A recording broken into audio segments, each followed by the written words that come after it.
closure for the families of the crew of the ill-fated Dornier.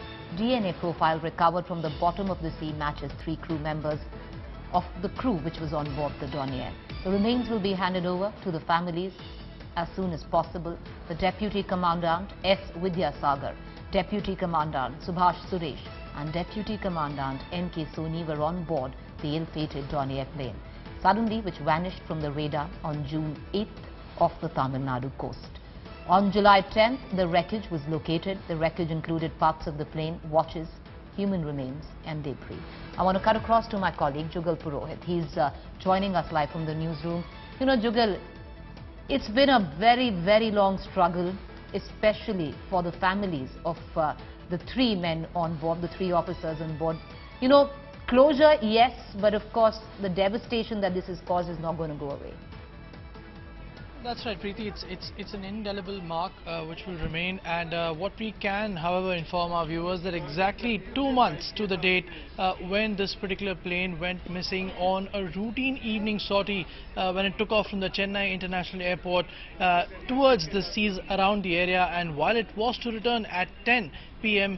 Minutes before this particular return is when it suddenly vanished from the radar, and from then on we've seen what is perhaps India's biggest search operation, Operation Talash, which saw the involvement of ships, which saw the involvement of submarines, which saw international participation, and also that from a host of governmental and private agencies in India, ultimately ensuring that at a depth of 950 meters, an unprecedented level depth, Preeti, no maritime operation in India, at least in recent memory, comes anywhere close.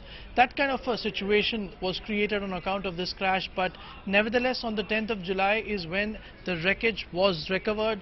The human remains were found, and after the remains were found, they were sent to the Tamil Nadu Forensic Science Laboratory, where after detailed tests and matches is when the remains were confirmed. Basically bones and clothes and other items of personal wear were matched with the DNA profile of the 3 officers, and fortunately for the family, all the 3 matches were confirmed. What we are now given to understand is that the families will be called at a date and time convenient to them, and that's when the human remains will be handed over for final cremation. Also, Preeti, officially what it means is that these personnel now stand declared dead. If their bodies, if their remains are not found, then for a period of at least 5 long years, the families have to wait, and they are treated as personnel missing while on duty. But now this officially tells you that they died while on duty, and it calls for a special treatment, it calls for a special declaration from the government, and of course, as I said, it's an emotional closure for which the families had to unfortunately wait